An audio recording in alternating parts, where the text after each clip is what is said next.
everybody, welcome to my channel. My name is Sharon and this is a channel that is dedicated to all things related to narcissism. I make videos every Monday, Wednesday, and Friday on all types of topics related to narcissism. So if you haven't already, please take a moment to subscribe to the channel so you don't miss any videos. I would really appreciate it if you give the video a thumbs up. It's a free way you can help me out. And definitely don't forget to leave a comment because I like to read what you have to say. So for those of you that follow my channel regularly, I have an update for you. It's been a while actually since I had an update, but I heard from my ex yesterday. So for those of you that don't know, I'm just going to briefly go into it so this makes sense. I recently left my ex. I left him actually on Christmas Eve. I left the state. I lived in New Hampshire. I left the state, moved to another state so that I could safely file for divorce. The reason that I did this was I've been separated from my ex for 2 years. We ended up being separated because my ex tried to get me arrested falsely. This is something he has continued to do. This is a narcissistic trait, just as a little FYI. This whole thing began that way. 2 years ago, he accused me of assaulting him. It wasn't true. He actually assaulted himself. I called the police because I was afraid, and when they got to the house, he said that I had done it. Now, he did this with witnesses, my children, right in front of them. But Child Protective Services got involved. It was a bad situation. I was cleared and he was put at fault, but it did cause me significant trauma as well as my children. So that happened 2 years ago. Since then, he has stalked me, harassed me. He's been outside of my house with a loaded gun. He's been shipped off to a mental hospital. He has had so many issues. He broke into my house. He's terrorized me. He's terrorized our children. I had to leave for my own safety. I couldn't file for divorce without doing this. I went to see a lawyer these were my options.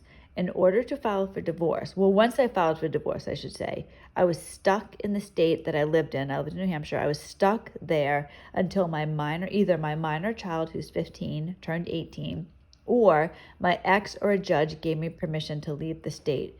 In the meantime, my ex was not required to give me any financial support at all. He could have, he comes from a very rich family. I am not wealthy.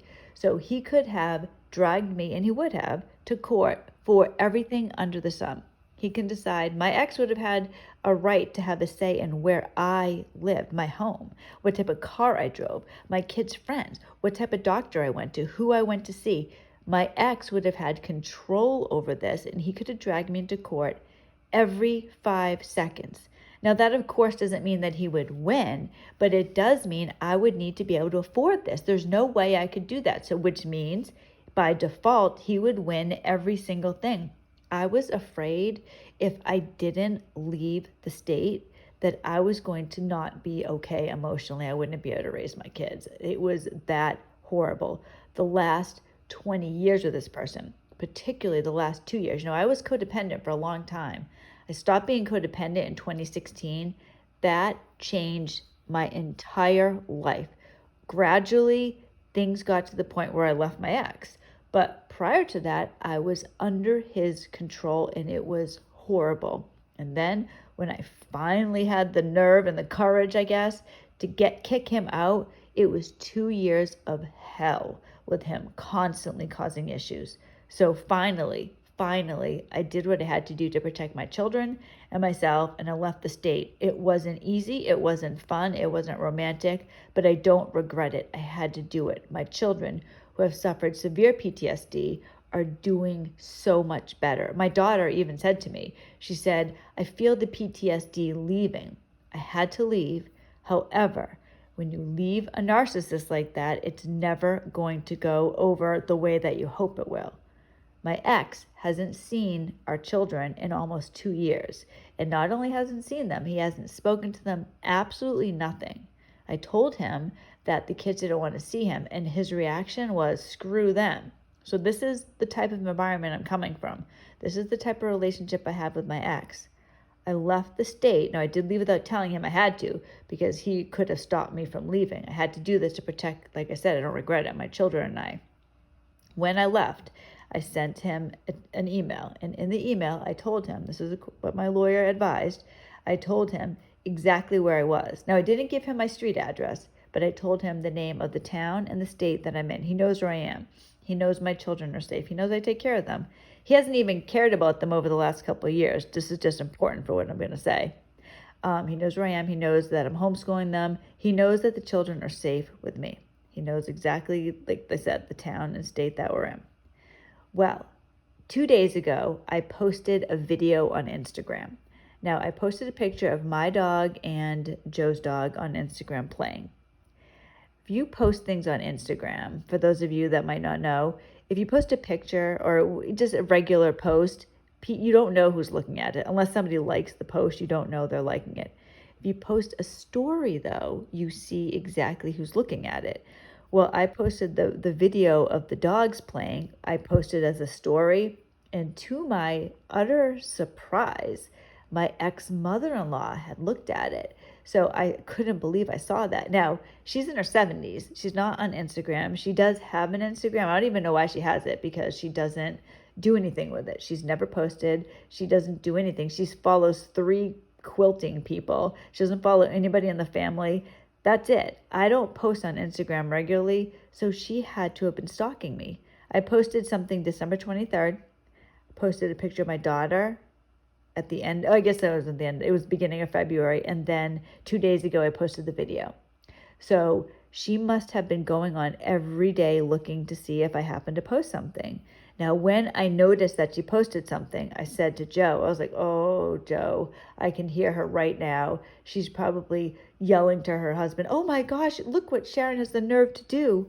To give you a little background, my ex and I both come from narcissistic homes. And I know that's typical. When you end up marrying a narcissist, it's very common, even probable, that you come from a narcissistic home yourself. That's what you know. That's why we end up with these vile creatures, because it's all we know. It's normal to us.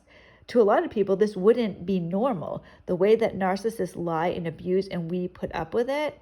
So there's something wrong there. There's a disconnect. And oftentimes it comes from how we were raised. So my ex comes from this narcissistic home as well. And even when we were together, this was a real problem for me. He has a very odd relationship with his parents. He's in his 40s, and here he is. They control him to this day. He can't say no to them. Whatever they say, he will do. Now you can imagine that caused us many issues in our marriage, because I wasn't cool with that at all. Like his parents, I'll just give you an example. One year, now we would typically spend every holiday with either his parents or my parents. Well, one year I told my ex I did not want to do that. I was like, just this year, I just want it to be us. I don't want to go to your parents' house. So this is for Thanksgiving. Now I told him this in like September, and he agreed. Well, as time went on, his mother invited us over, and he said yes. And I said to him, now usually what would happen is he would tell me he was going to do something, he wouldn't do it, and then I would complain about it, and he would say, well, next time I'll do it your way. I promise, next time I'll do it your way. I didn't do that this time. I held to my guns. I stuck to this. I was like, I'm not going. So he kept he kept pretending we were going. And I wanted to see what was going to happen, because I was so ticked off at this point. This is something I've been dealing with for a long time. So he waited until literally Thanksgiving morning. And he called his parents and was like, oh, we can't come. Like one of the kids are sick. That's what he did. He couldn't say no to them. And then, even then, that whole thing was pathetic anyways, because even if that was true, it doesn't mean he couldn't have still gone, or I couldn't have still gone, and taken the other child. But that's what he said. And his father gets on the phone. He's yelling and screaming at him. And then, of course, I get a silent treatment. This is the type of thing that was typical. So he couldn't say no to his parents. They control him. He's like a little boy around them. His father is an overt narcissist to the extreme. His mother's codependent. That's the same with my family. My father's an overt narcissist. My mother's codependent. And I don't have a large family, neither does my ex. Everybody in the family, the men are narcissists, the women are codependent. It has been a tremendous blessing. I can't even, there aren't words to describe it, that I stopped being codependent. This happened in 2016. So since then, I haven't been codependent, and that was really the catalyst for my marriage ending. It couldn't survive me not being codependent. And that's how it is with all entanglements with narcissists. A person that has any strength, cannot stay with a narcissist. So over time, it still was 3 years, but after 3 years, it was over. I kicked him out. And I kicked him out when he tried to get me arrested. This has been a theme in the situation for the last 2 years. My ex has tried to get me arrested. That's been what he wants to do, particularly since I left at the end of December. So I had to either stay in New Hampshire and become homeless, or I had to take my children and leave for our own protection. I decided to leave. It didn't go over well. My ex knows where I am, though. I told him exactly where I am. I wanted to file for divorce right away. My attorney told me that I needed to wait a month to prove to a judge that my ex is not overly concerned with the children. He hasn't asked about them.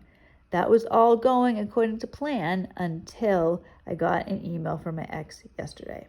Now, I just want to say a little side note. I have been in touch with my lawyer. I've been trying to get her to send me the papers so I can actually get the divorce going, since it's been a month. So I've been waiting for these papers. So that is working. I'm on that. I'm trying to get this done. I want to be divorced as soon as possible. It was very difficult for me to wait this month. So it's over. I want to do this. And I said to Joe, because I know some of you might be thinking, well, you shouldn't have posted anything on Instagram.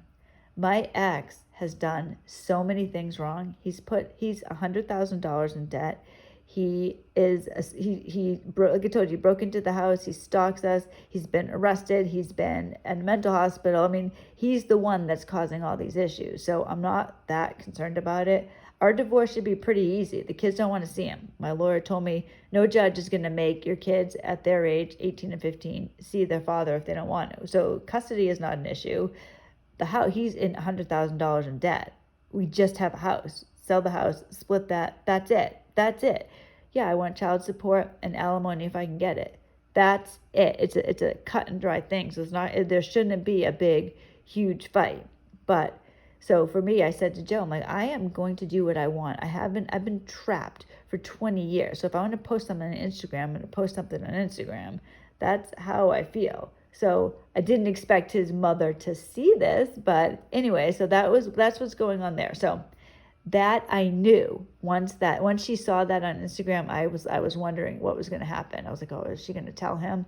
I knew she had yelled to her husband, oh my gosh, Sharon did this horrible thing. Like, oh no. I've said before, I feel almost like, I think in the family, I'm considered like a dog who left the yard, and I must be put back. I cannot be allowed to be free. There's no way.